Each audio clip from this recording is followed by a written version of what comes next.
What's up, y'all? It's me, Nate Almighty, and I'm back with another Raising Kanan Season 4 Theory and Prediction. Now, today's theory, I'm going to throw another Hail Mary because I can easily see how it interconnects. And I will explain how B-Rilla and Jukebox will rob B-Rilla's label exec something low. And Marcus, if you're watching this video, let me know his whole name in the comment section, right?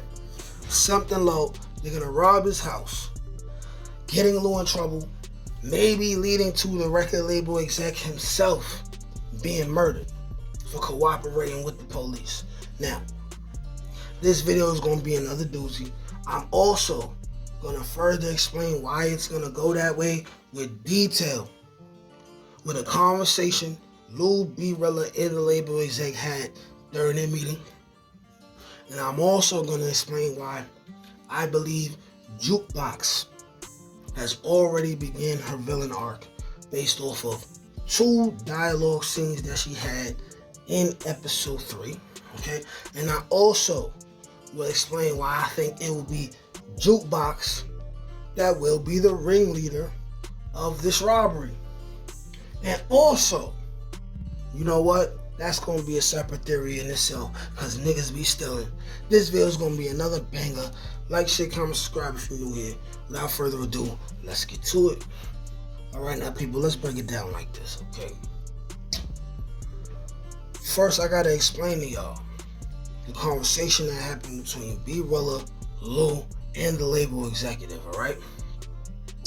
Now, for some reason, the writers made it blatantly obvious that this dude is going to get robbed, okay? They made a whole big thing about it, but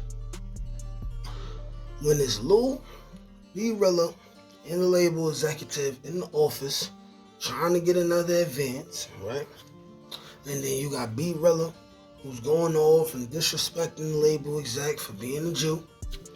For some reason, he looks these 2 niggas in the face and says, Jews keep millions of dollars in their house. Something that I currently do now. Here's the thing. Either this record label exec is working with the police, already trying to get B-Rilla and Lou in trouble. Or this is the writers subtly letting us know that a huge robbery is going to take place in that man's house. And that robbery will take place because all parties involved who partake in the robbery will have a reason that they need money. And yes, Jukebox is separate from that situation. But here's the thing. B-Rilla was already locked up for robbery. Robbery is his MO. Okay? Jukebox and her people, they're boosters, right? Boosting is their MO. And now I'm going to connect everything together, alright?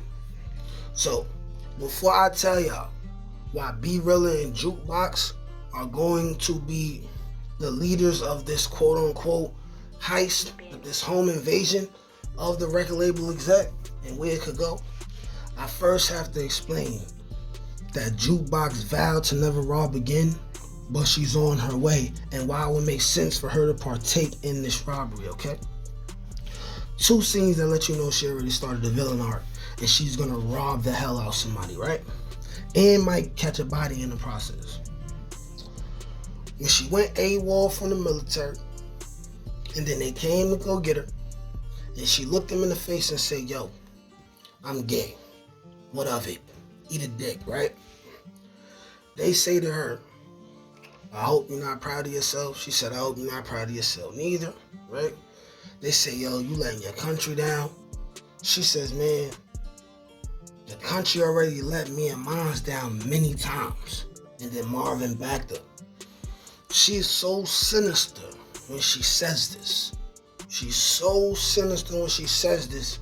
It lets you know that something inside of her is dying or it's already dead, okay? That lets you know that she gave up on the American dream. Then we see her throw away her butter stuff. And this is where we now lead to the second thing that I want to speak about as I wrote all of this robbery stuff together, okay? So, Jukebox is talking to Kanan about Famous in the pizza shop. right? Jukebox tells Kanan, yo, I'm done with the butter stuff. I gotta figure some other shit out. Kanan goes, but Juke, ain't that your dream, yo? Jukebox looks Kanan dead in the face, and she says, I only dream when I'm sleeping. I'm wide awake in this motherfucker. Do you gotta understand? Do you understand the seriousness in her face? How gangster she is. She currently is more gangster than Kanan already. And now, let's rope in the robbery aspect of it now, right? It's a dead giveaway that this label exec's house is going to be robbed. It's a dead giveaway, okay? I only have speculation of whether he's purposely lining up B-Rilla or not. Because maybe the feds are already looking at B-Rilla and they want to really wrap him up. But here's the thing.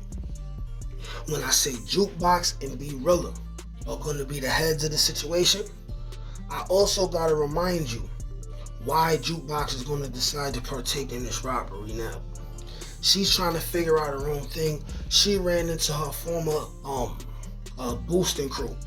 And when she's telling them like, yo, I don't do that no more, blah, blah, blah. Dude with the dreadlocks, he says, yo, it ain't about, he said, it's okay to do the same thing you used to do as long as you're doing it better. Now, as somebody myself, right, who I'm not proud of it, but I'm a felon for robbery. I know firsthand how things escalate. You start out in the streets, you boosting, right? No guns involved. Maybe it's razors involved. Maybe it's knives involved, right? Then you running down on people in the street. And before you know it, more people get involved, more brazen people get involved, more money on the table starts getting involved, and that's when the guns come out, okay? That's when people say, yo, we gonna rob such and such house. That's when you go in people's houses. That's when people start getting tied up. That's when things get very, very, very mixy. I believe that Jukebox, when she steps back into these robberies and she becomes the person who we ultimately know in OG Power, who's organizing the robberies of jewelry stores and stuff like that, she gonna say, I'm not boosting for Polo no more. When she runs into B-Rilla through Lou, and mind you, this is easy to happen, okay? Lou, who's involved in music, he's gonna bring B-Rilla and Jukebox together, and he's gonna say, y'all should do a track. Jukebox is gonna be like, yo, I ain't really fucking with that no more. Lou's gonna be like, yo, y'all just hang out in the studio, blah, blah, blah, something like that, right? Jukebox and B-Rilla are gonna grow some type of understanding that's probably gonna go left after the robbery, right? But they're gonna have some kind of understanding. And before you know it, they're gonna be talking about robberies and things of that nature. And then B-Rilla's gonna be like, yo, I need some more chicken. You try and get some chicken? He might have already heard about Jukebox throughout the hood. This is how this match made in hell is going to happen. I'm paraphrasing, but something along the lines of that, and Lou's going to be connected. Now here's the thing. B-Rilla is going to want to be the leader of the situation. He's not going to have a team. He's going to say, yo, this Jewish dude got a whole bunch of bread in his crib. He literally told me to my face as if I wasn't going to rob him. Jukebox is going to say, I got a team. Jukebox going to go back to her old boosting team. She's going to say, yo, ain't y'all say we got to do it better than we already did? They're going to be like, okay, all right. This is where this robbery is going to be organized. This robbery will happen. I'm telling y'all, this is not even a theory, this part.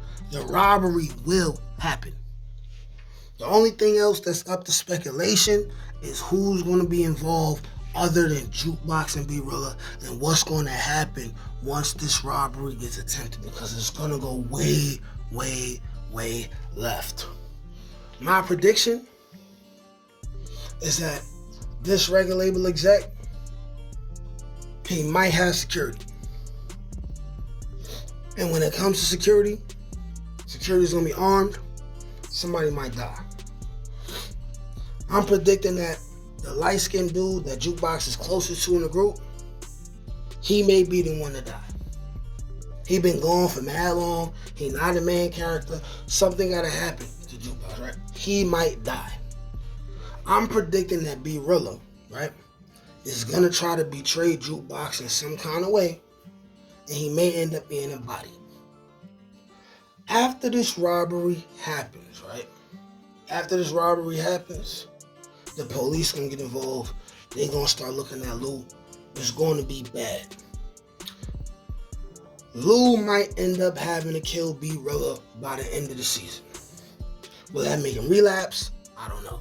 Y'all let me know what y'all think. Like, share, comment, subscribe.